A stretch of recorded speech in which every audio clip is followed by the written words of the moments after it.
नमस्कार साथियों, मैं अनीता श्रीवास्तव आपका हार्दिक अभिनंदन करती हूँ। श्रीमद् वाल्मीकि रामायण में आज का प्रसंग है कैकेयी का राजा को प्रतिज्ञाबद्ध करके उन्हें पहले के दिए हुए 2 वरों का स्मरण दिलाकर भरत के लिए अभिषेक और राम के लिए 14 वर्षों का वनवास मांगना। भूपाल दशरथ कामदेव के बाणों से पीड़ित तथा कामवेग के वशीभूत हो उसी का अनुसरण कर रहे थे। उनसे कैकेयी ने यह कठोर वचन कहा, देव, न तो किसी ने मेरा अपकार किया है और न किसी के द्वारा मैं अपमानित या निंदित ही हुई हूँ।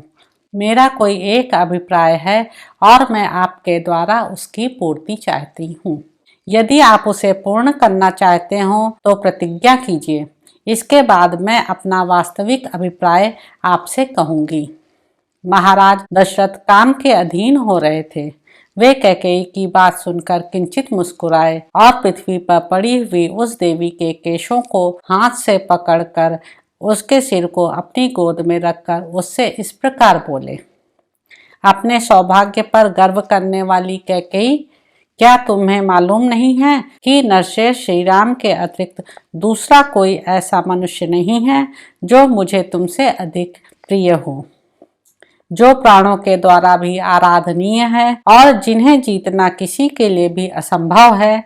उन प्रमुख वीर महात्मा श्री राम की शपथ खाकर कहता हूँ कि तुम्हारी कामना पूर्ण होगी। अतः तुम्हारे मन की जो इच्छा हो उसे बताओ।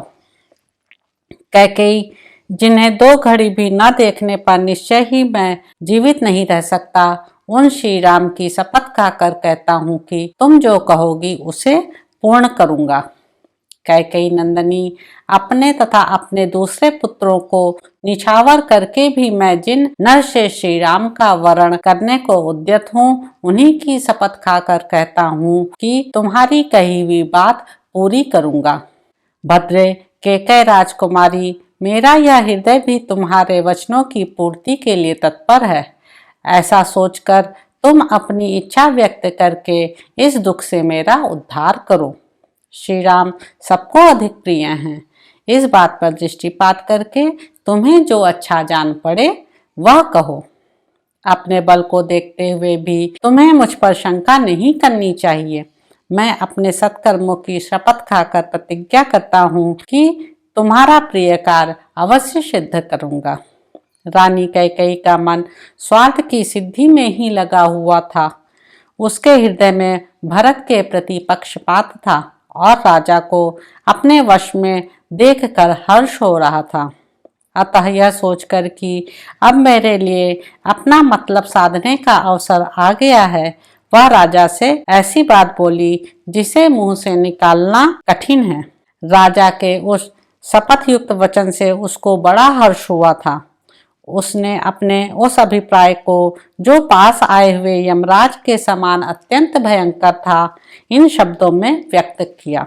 राजन, आप जिस तरह क्रमशः शपथ खाकर मुझे वर देने को उद्यत हुए हैं, उसे इंद्र आदि 33 देवता सुन लें।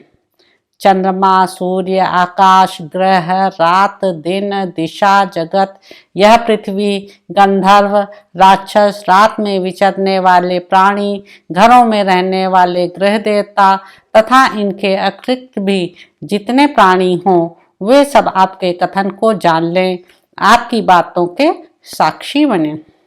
सब देवता सुने। महातेजस्वी, सत्य प्रतिज्ञ, धर्म के ज्ञाता, सत्यवादी तथा शुद्ध आचरण वाले ये महाराज मुझे वर दे रहे हैं। इस प्रकार काम मोहित होकर वर देने को उद्यत हुए महाधनुर्धर राजा दशरथ को अपनी मुट्ठी में करके देवी कैकेयी ने पहले उनकी प्रशंसा की, फिर इस प्रकार कहा, राजन, उस पुरानी बात को याद कीजिए। जबकि देवासुर संग्राम हो रहा था, वहां शत्रु ने आपको घायल करके गिरा दिया था, केवल प्राण नहीं लिए थे। देव, उस युद्ध स्थल में सारी रात जागकर अनेक प्रकार के प्रयत्न करके जो मैंने आपके जीवन की रक्षा की थी, उससे संतुष्ट होकर आपने मुझे 2 वर दिए थे। देव, पृथ्वीपाल रघुनंदन, आपके दिए हुए वे दोनों वर मैंने धरोहर के रूप में आपके ही पास रख दिए थे। आज इस समय उन्हीं की मैं खोज करती हूँ।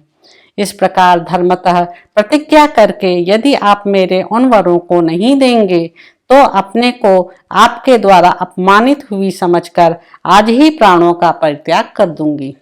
जैसे मृग बहेलिए की वाणी मात्र से अपने ही विनाश के लिए उसके जाल में फंस जाता है, उसी प्रकार कैकेयी के वशीभूत हुए राजा दशरथ उस समय पूर्व काल के वरदान वाक्य का स्मरण कराने मात्र से अपने ही विनाश के लिए प्रतिज्ञा के बंधन में बंध गए।